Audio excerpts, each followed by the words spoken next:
తెలంగాణలో ఉప ఎన్నికలు వస్తాయని ప్రతిపక్ష బీఆర్ఎస్ పదే పదే వ్యాఖ్యానిస్తూ ఉంటే అలాంటిదేమీ లేదు అని ఉప ఎన్నికలు రానే రావు అని అసెంబ్లీ సాక్షిగా ముఖ్యమంత్రి రేవంత్ రెడ్డి స్పష్టం చేయడం సంచలనం సృష్టిస్తుంది.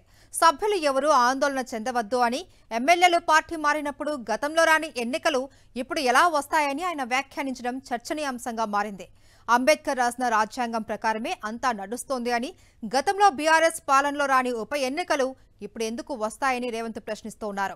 ఆయన వేసిన ప్రశ్న న్యాయ వ్యవస్థకు సవాల్గా మారిందని రాజకీయ విశ్లేషకులు భావిస్తున్నారు. ఫిరాయింపుల కేసు సుప్రీంకోర్టులో ఉన్నప్పటికీ ఎంతో సాహసోపేతంగా సీఎం చేసిన వ్యాఖ్యలపై ప్రముఖ జర్నలిస్టు కొమ్మినేని శ్రీనివాసరావు కామెంట్ చూద్దాం. తెలంగాణ ముఖ్యమంత్రి రేవంత్ రెడ్డి న్యాయ వ్యవస్థకు ఒక సవాల్ విసిరారా? సుప్రీంకోర్టులో బీఆర్ఎస్ ఎమ్మెల్యేలు 10 మంది కాంగ్రెస్లోకి ఫిరాయించిన కేసు విచారణలో ఉన్న సమయంలో ఆయన చేసిన ఈ వ్యాఖ్యలు సహజంగానే అందరి దృష్టిని ఆకర్షిస్తాయి. ఫిరాయింపు ఎమ్మెల్యేలకు ఆయన ధైర్యంగా అభయహస్తం ఇచ్చినట్లు కనిపిస్తుంది. ఈ ఎమ్మెల్యేల పదవులు పోవని, ఉప ఎన్నికలు రావని ఆయన నిర్ద్వందంగా ప్రకటించారు. అది కూడా శాసనసభ సాక్షిగా చెప్పడం విశేషమే. దీనివల్ల ఫిరాయింపు ఎమ్మెల్యేలకు ఆయన ఒక విధంగా భరోసా ఇస్తున్నా, అదే టైంలో ఉప ఎన్నికలకు వెళ్ళడానికి కాంగ్రెస్ వెనుకంజ వేస్తోందన్న సంకేతం కూడా ఇచ్చినట్లయింది. ప్రజల్లో వ్యతిరేకత ఉందంటూ బీఆర్ఎస్, బీజేపీలు చేస్తున్న ప్రచారానికి ఊతమిచ్చినట్లవుతుంది. రేవంత్ రెడ్డి చెప్పిన విషయాల్లో కొన్ని వాస్తవాలు కూడా ఉన్నాయి. వాటిని చెప్పడం ద్వారా ప్రజాస్వామ్య వ్యవస్థలో ఉన్న బలహీనతలు, న్యాయ వ్యవస్థలో ఉన్న లోపాలను రేవంత్ వ్యాఖ్యలు బహిర్గతం చేసినట్లయింది. గతంలో కాంగ్రెస్ నుంచి బీఆర్ఎస్లోకి ఫిరాయించిన ఎమ్మెల్యేలపై చర్య తీసుకోకుండా ఉన్న న్యాయ వ్యవస్థ ఇప్పుడు మాత్రం ఎలా తీసుకుంటుందన్నది ఆయన ప్రశ్న కావచ్చు. శాసనసభలో జరిగే చర్చలకు రక్షణ లేదా ఇమ్యూనిటీ ఉన్నప్పటికీ రేవంత్ చేసిన వ్యాఖ్యల వీడియోని సుప్రీంకోర్టులో ప్రదర్శిస్తే న్యాయమూర్తులు ఎలా స్పందిస్తారన్నది అప్పుడే చెప్పలేం. వారు సీరియస్గా తీసుకోకపోతే పర్వాలేదు, లేకుంటే కాంగ్రెస్ ప్రభుత్వానికి కొన్ని సమస్యలు వచ్చే ప్రమాదం కూడా ఉండవచ్చు. రేవంత్ వ్యాఖ్యలని అత్యున్నత న్యాయస్థానం సాక్ష్యంగా పరిగణలో తీసుకుంటే అది పెద్ద సంచలనం అవుతుంది.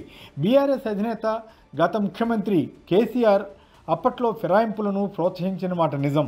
వారిలో కొందరికి మంత్రి పదవులు ఇచ్చిన సంగతి అందరికీ తెలిసిందే. ఉదాహరణకు మొదటి టర్మ్లో టీడీపీ పక్షాన ఎన్నికైన తలసాని శ్రీనివాస్ యాదవ్కు తన మంత్రివర్గంలో కేసీఆర్ చోటు కల్పించారు. దానికి మూల కారణం ఓటుకు నోటు కేసు కావడం విశేషం.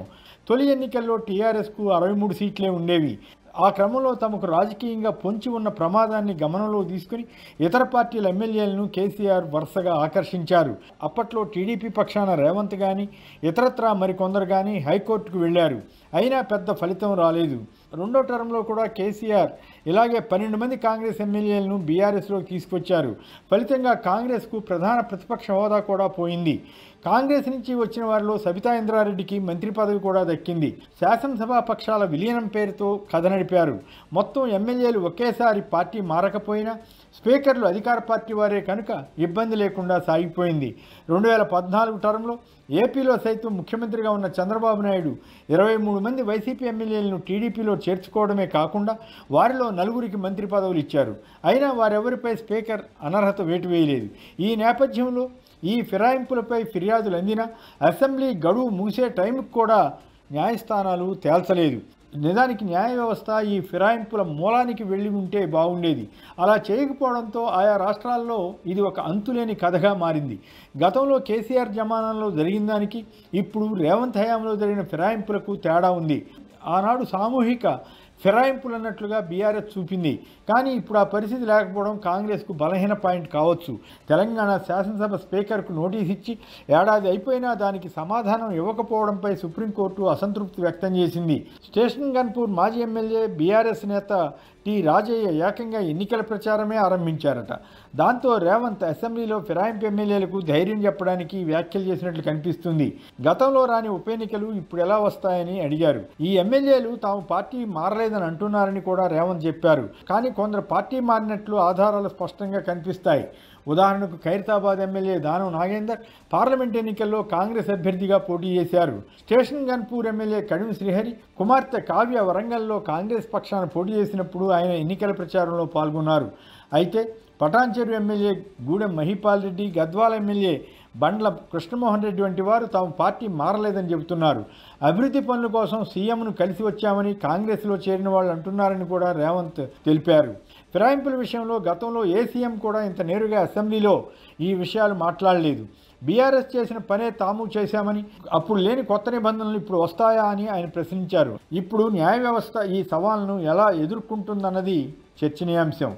కోర్టు నేరుగా ఫిరాయింపు ఎమ్మెల్యేలను అనర్హులుగా చేస్తూ తీర్పు ఇస్తే తప్ప కేవలం స్పీకర్ల నిర్ణయానికే వదిలివేసే పరిస్థితి ఉంటే ఈ సమస్య పరిష్కారం అవుతుందని ఎవరూ అనుకోవడం లేదు.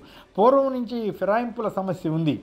దాన్ని అరికట్టాలని రాజ్యాంగ సవరణలు తెచ్చినా పెద్దగా ఫలితం ఉండడం లేదు. న్యాయ వ్యవస్థ కూడా రకరకాల సందర్భాల్లో రకరకాలుగా తీర్పులు ఇస్తోంది. అందువల్ల ఇవి ఎటూ తేలడం లేదు. అధికారం ఎటు ఉంటే అటువైపు పరుగులు తీసే ప్రజాప్రతినిధులు, వారిని ప్రోత్సహించే రాజకీయ పార్టీలు ఉన్నప్పుడు ఫిరాయింపుల గురించి మాట్లాడడం గొంగట్లో తింటూ వెంట్రుకలు ఏరుకున్నట్లే అవుతుందేమో.